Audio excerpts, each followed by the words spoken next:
Bismillahirrahmanirrahim. Assalamualaikum warahmatullahi wabarakatuh.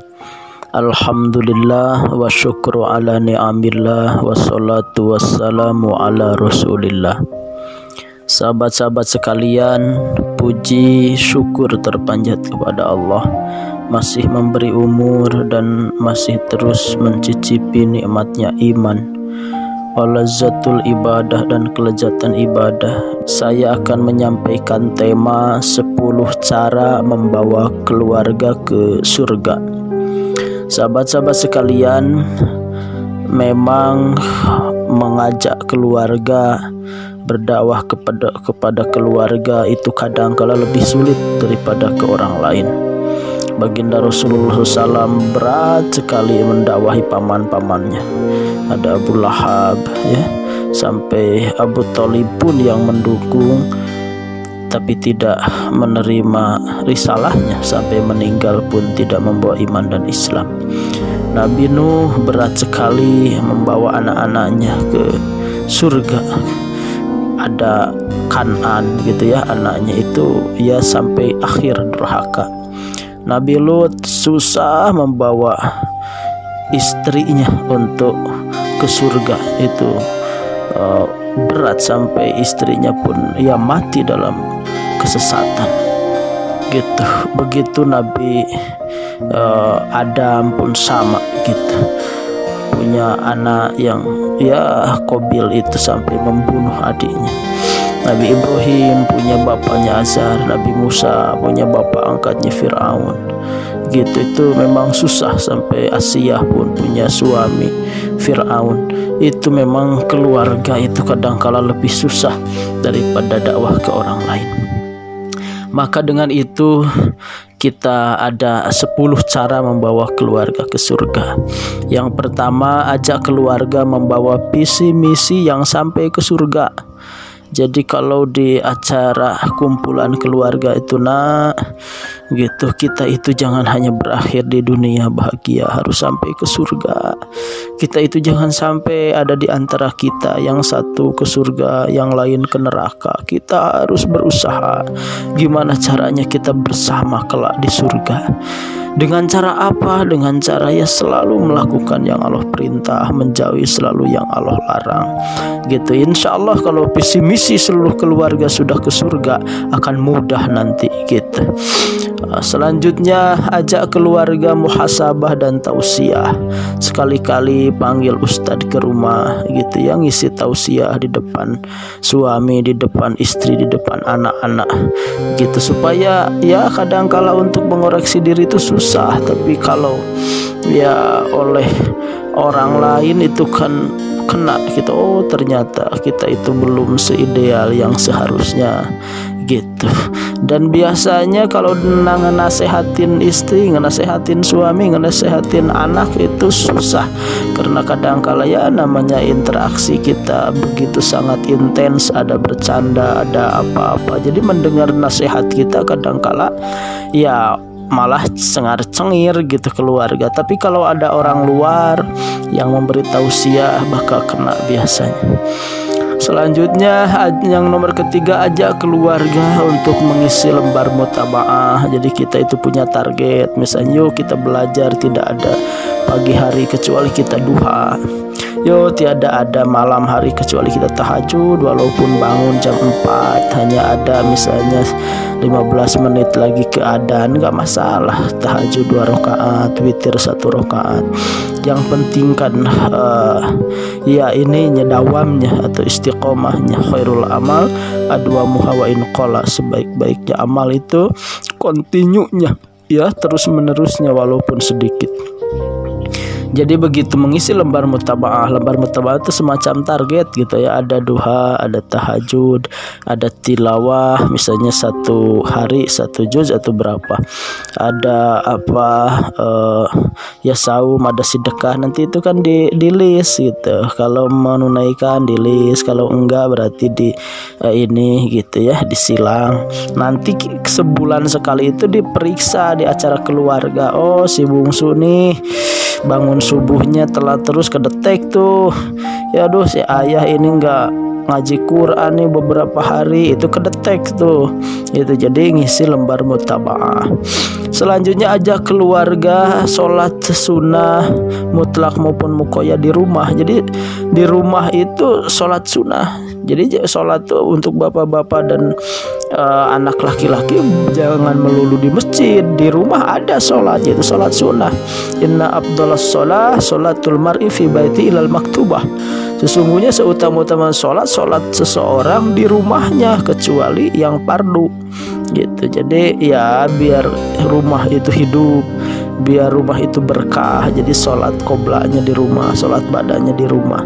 Ke masjid gimana nih, nggak ada sholat sunnah? Ada, sholat tahiyatul masjid bisa, syukril wudu bisa.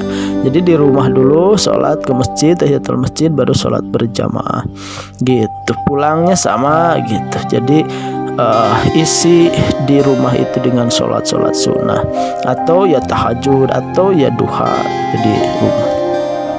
Selanjutnya yang nomor kelima, ajak keluarga tadarus gitu. Jadi ya kita harus mempunyai agenda, misalnya maghrib mengaji, berarti maghrib itu semua keluarga matikan TV, matikan HP, kumpul dulu sok sebelum isya, kita sebelum belajar malah udah ngaji dulu semuanya. Itu bikin kesepakatan gitu. Ini penting karena bukan hanya rumah barokah, bukan hanya keluarga yang akrab dalam ketaatan, kebersamaan dalam ketaatan, juga akan dijauhkan dari setan. La taj'alu buyutakum maqabir, inna syaitan yanfiru minal bait alladzi tuqra'u fihi suratil baqarah. Janganlah kalian menjadikan rumah-rumah kalian kuburan. Sungguhnya setan akan lari dari rumah yang dibacakan surah Al-Quran, khususnya surah Al-Baqarah. Jadi ya ajak tilawah bareng-bareng gitu ya, tadarus bareng-bareng di rumah. Itu nomor kelima. Nomor keenam, ajak sedekah harian. Kalau bisa di rumah itu punya kenceleng, coba simpan di tengah rumah itu kenceleng. Kalau anak dikasih uang jajan 5.000, 1.000 ya suruh untuk dimasukkan ke kenceleng.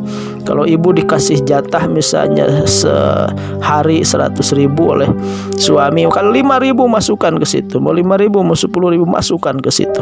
Jadi belajar semuanya untuk sedekah harian gitu. Dan sedekah itu kan luar biasa.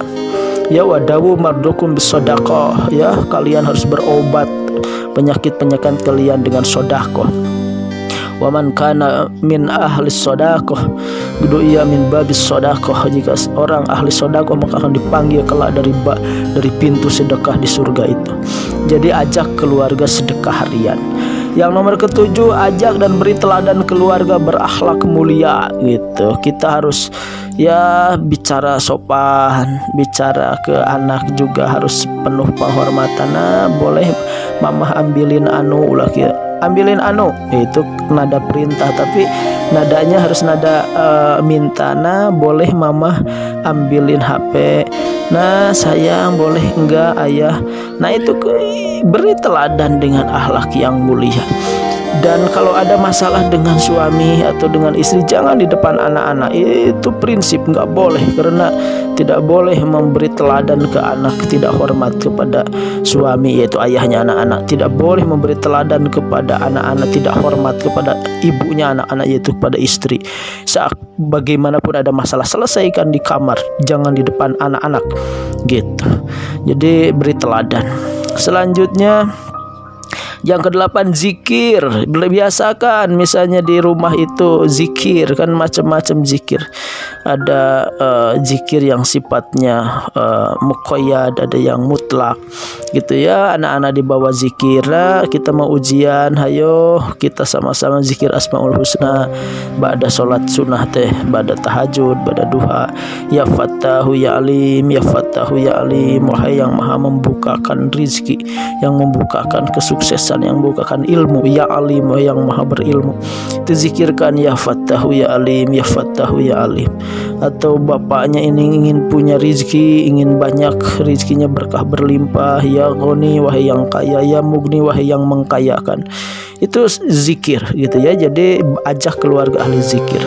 Selanjutnya yang nomor ke-9, hubungkan keluarga dengan komunitas kebaikan. Sekali-kali ajak keluarga ke pesantren yatim duafa, ajak ke panti jompo, ajak ke panti asuhan, supaya mereka bersyukur ternyata punya ayah ibu, sekolah bisa, yang lain ada yang di kolong jembatan, ada yang tidak punya ayah dan ibu terlantar gitu. Jadi hubungkan dengan keluarga dengan komunitas-komunitas kebaikan yang supaya anak itu ya ikut baik lah gitu, ikut bersyukur, bawa ke pesantren, dibawa ke majelis taklim, dibawa ke majelis muhasabah, i'tikaf gitu. Selanjutnya yang terakhir, saling mendoakan gitu. Doa mukhul ibadah. Doa itu ya ininya sumsumnya ibadah gitu. Doa itu ya boleh dikatakan sumsumnya ibadah. Maka doakan orang tua ke anak, doakan anak ke orang tua, doakan suami ke istri, doakan istri ke suami. Maka insya Allah kita akan membawa keluarga kita ke surga jika yang 10 tadi dilaksanakan. Terima kasih ya Allah, ya Rahman, ya Rahim. Kami ingin di dunia dengan keluarga bersama dalam bahagia, dalam harmoni, sakinah, mawaddah, warahmah. Suami mencintai istri, istri menghargai suami, orang tua mencintai anak, anak menghormati orang tua. Ya Allah, tapi kami bukan hanya ingin berakhir di dunia bahagia, tapi kelak pun kumpulkan kami di surga ya Allah. Kumpulkan dengan pasangan kami, kumpulkan dengan anak-anak kami. Jangan ada satupun terpisah ya Allah di neraka-Mu, na'udzubillah. Kumpulkan semua di surga-Mu ya Allah. Ya Allah, ya Rahman, ya Rahim. Orang tua kami, nenek kakek kami, paman bibi kami, adik kakak kami, kumpulkan semua di surga dengan guru-guru kami ya Allah. Rabbana atina fid dunya hasanah wa fil akhirati hasanah wa qina adzabannar bi rahmatika ya arhamar rahimin. Terima kasih. Assalamualaikum warahmatullahi wabarakatuh.